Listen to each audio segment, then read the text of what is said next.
In today's show, it's a mailbag episode answering listener-submitted questions about who's the best Trailblazers player and when to end the tank. Welcome to Locked On Blazers.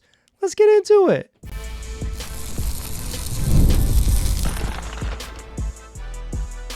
You are Locked On Trailblazers, your daily Portland Trailblazers podcast, part of the Locked On Podcast Network. Your team every day.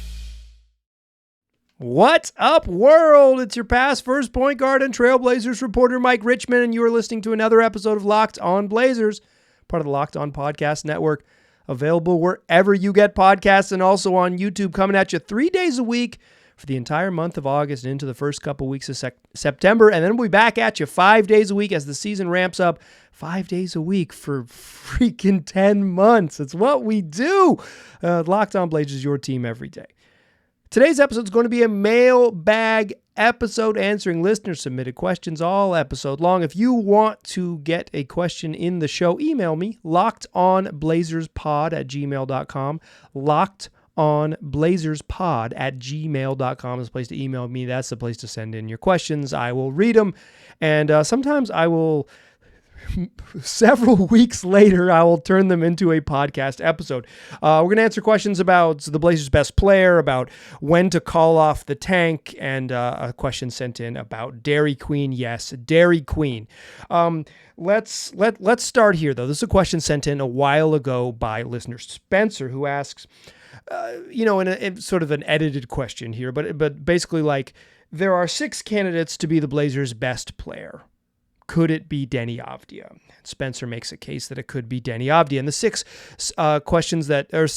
candidates that Spencer offers are Deni Avdija, Jeremy Grant, Anthony Simons, Shaedon Sharpe, DeAndre Ayton, and Scoot Henderson. That's your top 6. Who are your 6? Who could be the Blazers' best player this season? I think that's correct. I think that's the right list. So without getting into sort of the basics of Spencer's question, I got another one in my inbox, not from several weeks ago, but from KB. That's Kaybe. That could be KB, pronounced like maybe, but I'm going to guess it's KB, who asks, you've said several times that the Blazers have the worst best player of any team in the Western Conference. So I ask, who is the Blazers' best player? Again, that's edited from a longer email. Thanks, KB. Thanks, Spencer.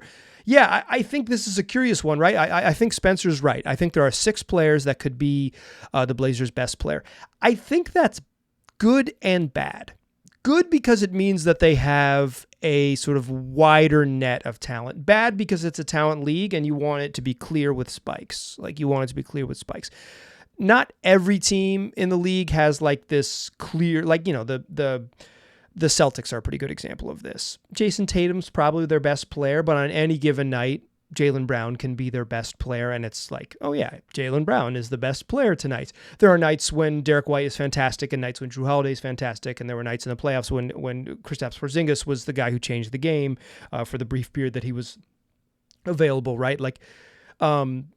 The Celtics maybe tested the sort of classic NBA model of you have to have one of the 3 best players in the league and 3 best players in the world, and then you build from there. But for instance, the other team that they faced in the finals is very clear. Luka Doncic is their best player by a lot.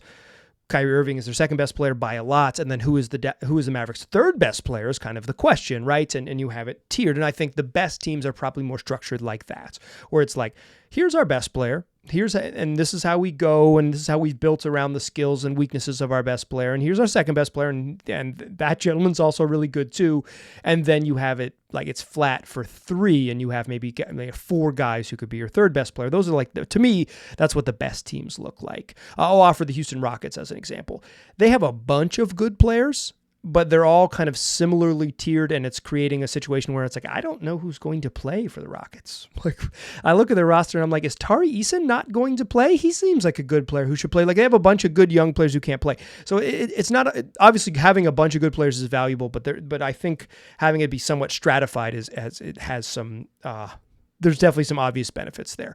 And the Blazers don't have that. I think the first 4, Deni, Jeremy Grant, Anthony Simons and DeAndre Ayton are a step above the youngsters, right? I think those first 4, and maybe even you could argue the first 3, and then Deni is behind those 3, but I wouldn't. I would put Deni in that same category. Denny, I would say if he develops an in-between game, like he doesn't have, I think that's one of the reasons he struggled a little bit in the half court in his careers, because he doesn't have much mid-range game. Like it's just that in between. He's really good in transition, and he developed to be a pretty good shooter in year 4, and he's very physical and can get himself to the rim. But that the middle stuff isn't quite there for him. And I think if he develops a middle game and a little bit more half court craft in the half court to score, I think he could be really good, because I think he does a lot of stuff well. Avery Simons is like, his value is going to be how much do you value individual offensive creation. Obviously, he's not a good defensive player, even he's just a straight up bad one. But like, he's good enough on offense, and things he does on offense at a high level are, pretty could be valued. Jeremy Grant has like two-way potential. I don't think he's been very good on defense the last couple seasons, but he certainly could be. And I think he's the Blazers' most coveted player. And if you're more coveted by other teams, does that make you the best player? Right? If other teams could easily fit you in, are you better? Like that's an interesting question. And Ayton, for me, he has a tougher path to be the best player, because he doesn't create for himself very easily and doesn't create for others pretty much at all. But he's good at what he does. He's really good at what he does. And when he gets rolling and when he's on a heater, it's like he can get into a 19-foot jump shot whenever he wants it. Like he can just catch the ball, pump fake jab. And as long as he doesn't have to dribble and he can get his shot over people, and he can get a shot over most people, it goes in at a very high level. He's kind of a limited track, but he's very good in what he does. And like for the youngsters, Scoot Henderson and Shaedon Sharpe, it's like Shaedon Sharpe's good has been excellent, but we're talking 15 games out of a possible 164 that he's been available. He just hasn't done it long enough. I mean, there hasn't been long enough sustained stretches to like think like, yeah, he can hit this and be that guy. More on Sharpe probably in the second segment, definitely in the second segment. But like, if he can hit that level with consistency, he has a path to being the Blazers' best player. No doubt about it. Whether I think you would probably bet on every time has been more consistent than him, even with his flaws, more consistent than him. You bet on Ant staying at that level and Jeremy Grant staying above that level. But like, there is a ceiling in which Sharpe can hit, that he can get there. And Scoot, like I think he needs to be on this list in theory because he has breakout potential. But for me, of these names, he's the one that I see that least likely probably to being the Blazers' best player next season. I think that's the least likely. Sharpe's pretty unlikely too, but certainly they both have breakout potential and could be there. Who do I think the Blazers' best player is? I probably change every day. I probably think it's either Jeremy Grant or Anthony Simons, and I probably change every day. I don't find that distinction particularly meaningful. I think there is a tendency in the basketball people who talk into microphones world, of which I am proudly one of them, is to like rank stuff. I don't feel compelled to rank the Blazers in that way. Jeremy Grant is better has more two-way ability to contribute, but less individual offense. And Anthony Simons has, pretty much no way to be a positive contributor. That is a heavy negative on defense, but has real valuable gravity as like you have to send multiple defenders at him, can score, and like can score off the dribble. Like you can give him the ball and he can create his own shot. And that is a skill in the league that, many don't possess, the off the dribble juice. So it's like, I think it's either Ants or Jeremy Grant, but it waffles. I would probably, if you're asking me today, you're listening to Tuesday, August 27th show, I would slight lean Jeremy Grant, but I'm talking a half a degree in that direction on the old needle. Yeah, and I don't think, I have a hard time seeing DeAndre Ayton get to that level, but he could be there. And I think Denny, depending on what he does, could jump into that mix. He could jump into that mix because, it's if Denny continues this, like, the trajectory of development of players is like rarely linear, but if it is relatively linear, right, and he builds on what he was, post All-Star break last season, then he's really intriguing as a player, and he has a path to being the Blazers' best player because of his versatility, because he can contribute on both ends of the court at least levels that could get him to the best player on the Portland Trail Blazers in 2024, 2025. I can't anoint him that because I haven't seen him play a single minute in a Blazers uniform, but I think he is undoubtedly in the conversation. And I would give Denny probably a cleaner path to being the Blazers' best player than DeAndre Ayton. So I'll probably go like 1, 2 in whatever order, JG and Anthony 3 Denny, 4 Ayton, 5 Sharp, 6 Scoot. That would be my rankings. And as someone who doesn't believe in rankings, who cares? I'm not even 100% sure Scoot is the Blazers' 6th best player, but he's the player. He's the 6th most likely best player, 6th most likely player to become the Blazers' best player next season. Is that a ranking that matters? That might be full Ben. That might be full Bill Simmons. I might have made it. After years of reading Page 2 as a teenager, I might have made it to a full Bill Simmons making up an insane ranking system. Okay, let's talk more Blazers questions. Another listener question about when to call off the tank. The tank's coming. Is there a moment when the Blazers should call it off? Let's talk about that in the second segment. Join me there, won't ya? First, though, I want to tell you that today's show is brought to you by Gametime. It's the place for last-minute tickets. It's the place where you can go get rewarded for procrastinating. So if you're someone who waits, well, why not use the app that allows you to wait, rewards you for waiting, because you can get up to 60% off for last-minute tickets. Plus, what I really like about Gametime is that it's quick. So, like, if you are someone who's like, I want to go to the game tonight, like my beloved North Carolina Tar Heels open up their college football season on Thursday in Minneapolis. Say you're in Minneapolis, you want to go see Tar Heels Gophs at the Ship, at the big stadium. Say you don't decide until like Wednesday night. Well, on Gametime, you search Tar Heels in your app. It'll pull up US Bank Stadium super, super quick. And then what you see is what you get pricing. It's all in upfront pricing. So whatever you see right there on the screen is what you're going to get. Take the guesswork out of buying tickets with Gametime. Download the Gametime app, create an account, use the code LOCKEDONNBA. You get $20 off your first purchase. Terms apply. Again, create an account, use the redemption code LOCKEDONNBA. That's LOCKEDONNBA for $20 off. Download Gametime today. What time is it? Gametime. All right, let's keep it rolling with this mailbag episode. If you want to get a mailbag question in the program, the way to do that is to send me an email, lockedonblazerspod@gmail.com, lockedonblazerspod@gmail.com. This next question comes from listener Dr. J, who sent the following. This is also weeks old. Send me an email. I will read it. I'll file it away, and I will use it when I need it. And when I need it is like the end of August. Dr. J asks, what would you have to see in the form of development or fit, etc., where you would say the Blazers should stop the tank this season? Cut the tank short. I like this question. I like this question because I've sent many emails to Dr. J over the years, and I know Dr. J's thinking. Dr. J is an optimist, a fierce optimist, someone who is saying, like, you know what, Scoot might be good. Scoot might be good. 2 years of pro ball. The Blazers might be better than you think. This was like last year at this exact time. Like, I know where Dr. J's at because Dr. J wants to go into the season believing it can be better than it's going to be. It's like, this team's going to suck. What if they don't suck? You know, this is what it's like. I like that. I like the tendency to say, like, what if they don't suck? If you know me, I'm a kind of a cold pessimist, but, or people who are nice say realist, but I think it's pessimism. But I'm not necessarily looking for that. That's not the kind of, fandom or my approach necessarily as like someone on the show. I'm more pragmatic, but I like the idea of of what this entails. Like, is there a level of development where you'd say, nah, let's not pull the plug on this thing? I want to say this up front. I wish the Blazers didn't have to tank. I wish the Blazers didn't have to,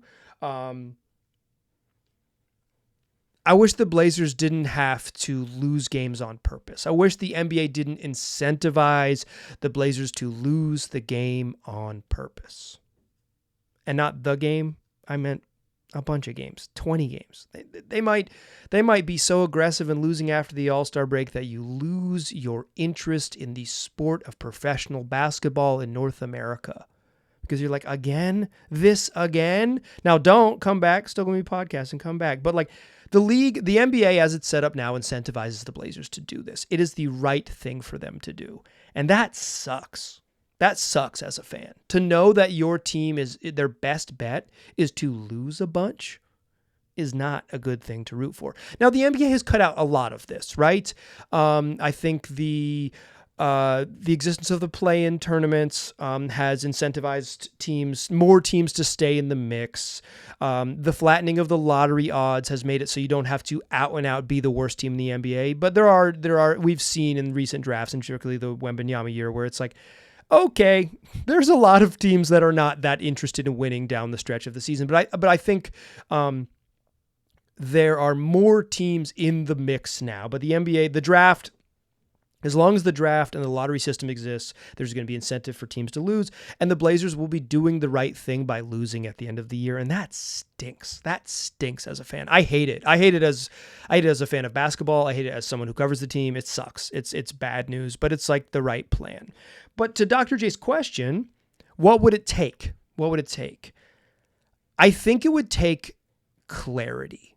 And by that, I mean, if it is very, very obvious that, say, Shaedon Sharpe is a franchise cornerstone and in year 3 has taken a breakout to the point where you are very comfortable with what he can become, then maybe you don't pull the plug as aggressively. They're still going to pull the plug. And why I think they're still going to pull the plug is like, because I don't think with the talent they have in the roster, with like the level of talent in the roster, that they can really get into the mix. And I think it would be a mistake to chase like 10th in the play-in, right? Like, what does the play-in do for you? The play-in means something for like old teams chasing it, right? Like the Lakers can chase the play-in, the Warriors can chase the play-in, right? These are teams with aging stars, with kind of like,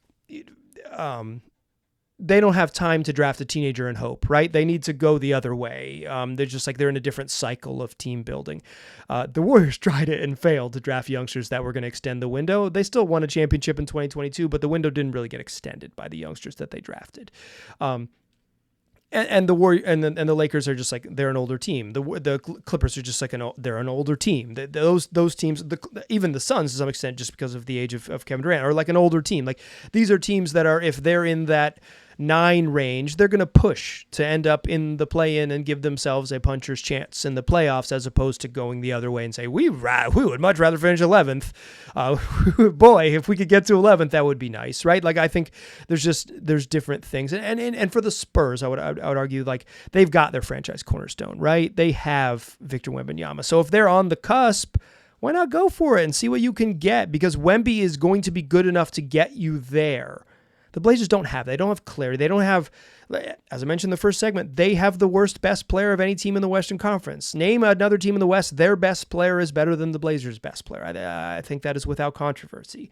And so you would need clarity. You would need clarity that Scoot is that dude, or Shaedon Sharpe is that dude, and I don't really think it's like, I guess I don't have faith necessarily in Jeremy Grant and Anthony Simons rising to that height. I kind of think we've seen what the peak of Anthony Simons looks like, and it's someone who's not quite good enough to be the engine of a good offensive team. Good offensive player, multi-skilled on the offensive end, but like not good enough to be the engine of a really good offensive team in the NBA. If Ant makes a crazy breakout and is like a 28-7 type of guy, that might change the calculation a little bit. But for me, the clarity on youngsters, right, is that Donovan Clingan comes in and it's like, oh, he can play 24 minutes a night in the league all of a sudden, and he's a dominant defensive player. Even then, I would still probably say lose those games at the end of the year on purpose is the best bet, is your best move. But if you get to like the 50 game mark, which is like roughly the trade deadline, I haven't done the exact math, but 50 games is usually roughly the trade deadline.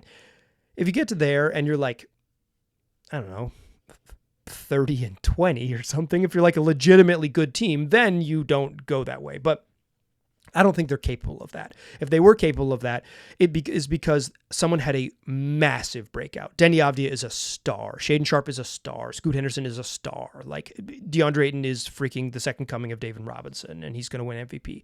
Like, it's that level.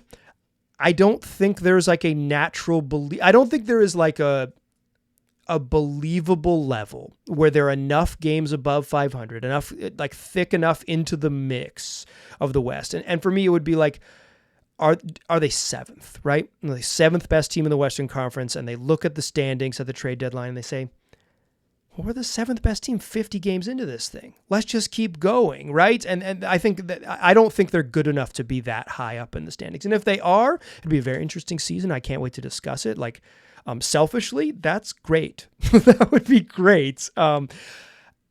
Realistically, I just don't think they're talented enough to get there. So then they're going to have an easy decision to make. What would they need to do to call off the tank? Clarity. It would need to be clear about how good their youngsters are. And so then you would feel comfortable like, you know what? Let's go for it. Let's play out the string. Let's be as honest about about competing as possible. And hey, if we miss the play-in and end up with the 7th, 9th, 11th overall pick, come what may, because we know we have this on the roster, right? We know we have Shaedon Sharpe, future all-star on the roster, because look how good he was in year 3, right? Like that level of clarity. Shy of that, and I think shy of that is the most realistic scenario, it's just going to make sense for them to lose on purpose, and it's going to stink. And I think that's just the truth of the modern NBA. Dang it! It stinks. It stinks. But I think there are ways this year, and I'll say this in August, and catch me if I'm still saying this in freaking April, but I think there's ways this year for this team to be pretty bad, but more enjoyable than last season. Like I think there's a way where they're back like in the 20 win range, but like significantly more enjoyable.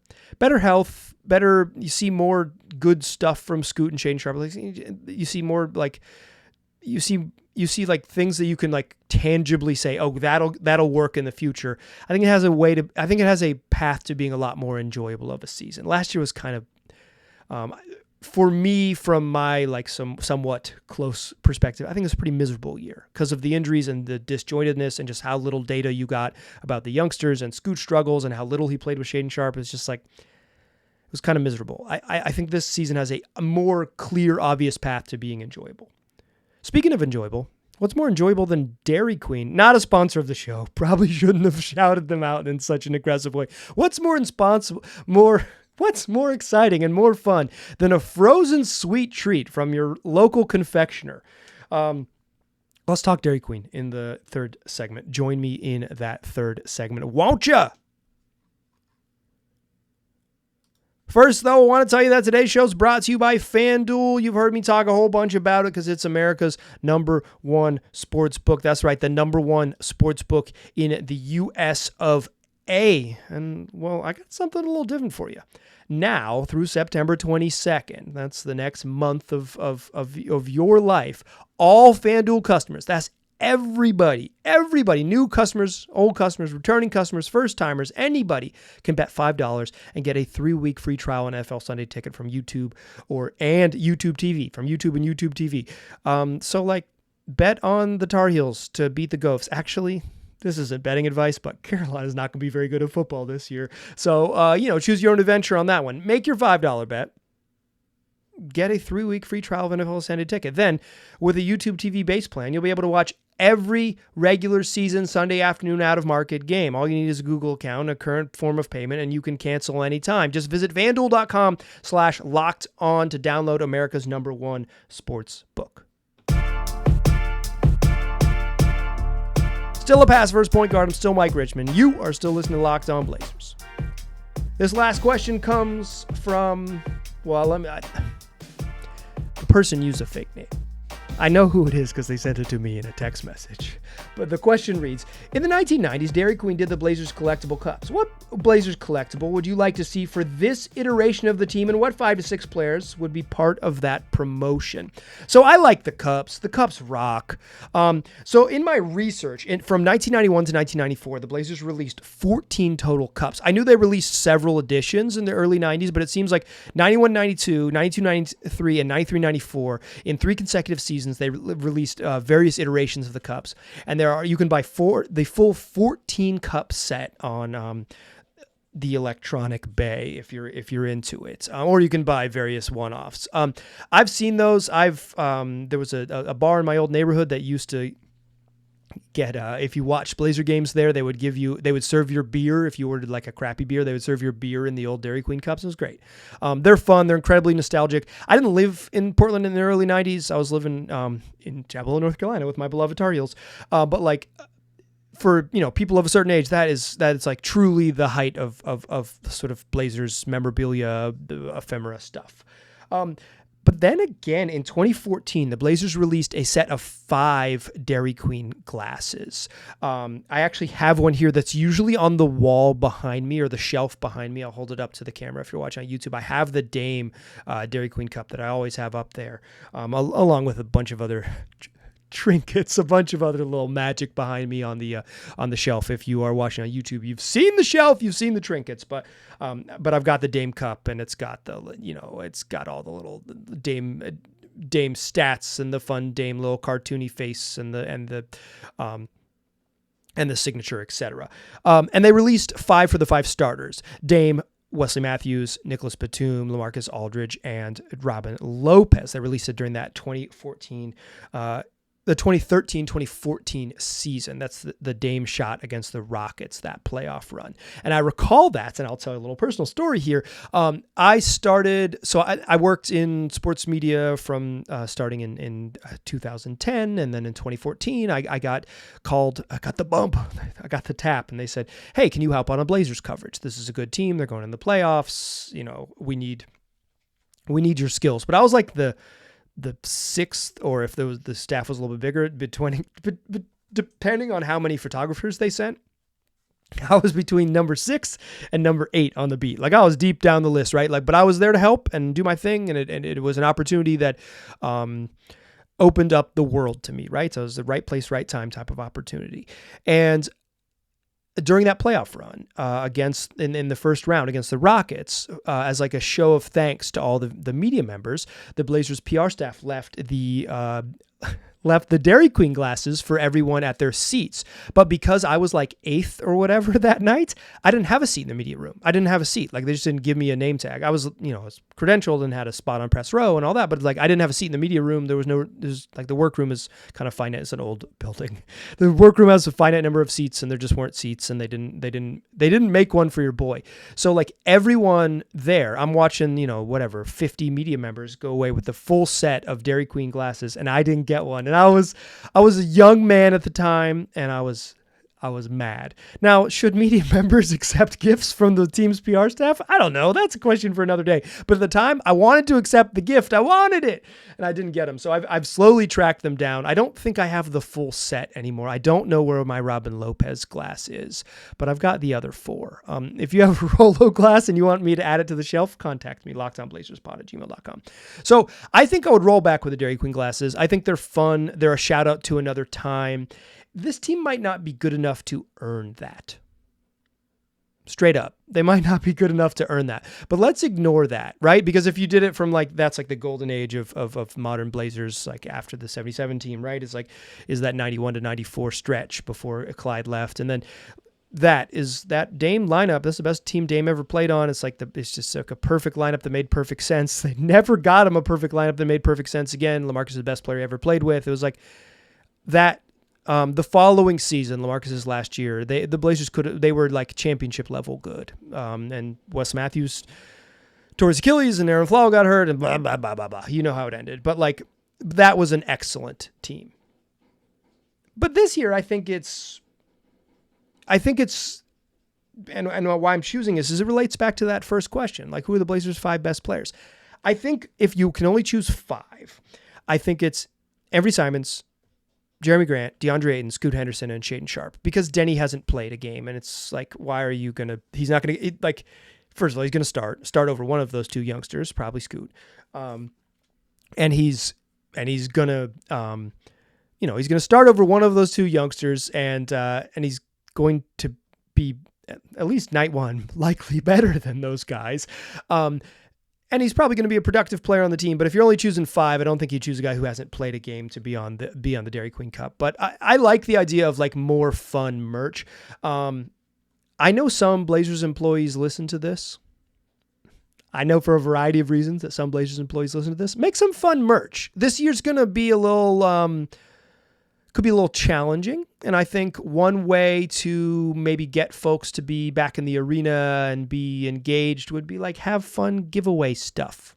Have fun, fun t-shirts, Dairy Queen glasses, like reward the people that are committed to this franchise that has kind of like circled the drain with promises of finally refilling the tub type of thing. Like, I don't know, is that a metaphor? Has anyone ever used a metaphor like that before? In any case, more merch, more fun merch, like more fun, kitschy merch, I think is like, do we all need more stuff? No, but we all need more harmless fun. And I think a Dairy Queen glass is truly harmless fun. I will say this, there's no freestanding Dairy Queens in Portland, Oregon anymore. The only Dairy Queen is inside the mall.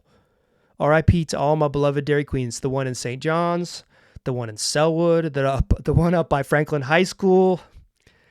It's hard for your boy to get a Blizzard. There's no drive-through Blizzards anymore. I'm not getting Blizzards. Yeah, that's a lot of buzz marketing for Dairy Queen. That means it's probably time to end the show. Apologies on this one coming late. It's summertime stuff got in the way for me. So this one's a little bit late. We're still going to do 3 this week. 3 all August long and into the first couple weeks of September. So first 2 weeks of September. So that's going to be next week and the week after. We're going to have 3 a week. And then the following week, starting with, I believe that's September 16th, we'll be back to 5 days a week and we'll get this thing humming. It'll be back 5 days a week until the end of July. 10 months of this bad boy. So get excited. 46 weeks, 5 days a week. You're not getting this anywhere else. So if you're listening now, do me a favor and tell your friends about the program. Tell them they can get it wherever they get podcasts and also on YouTube. I appreciate you listening. I'll talk to you soon.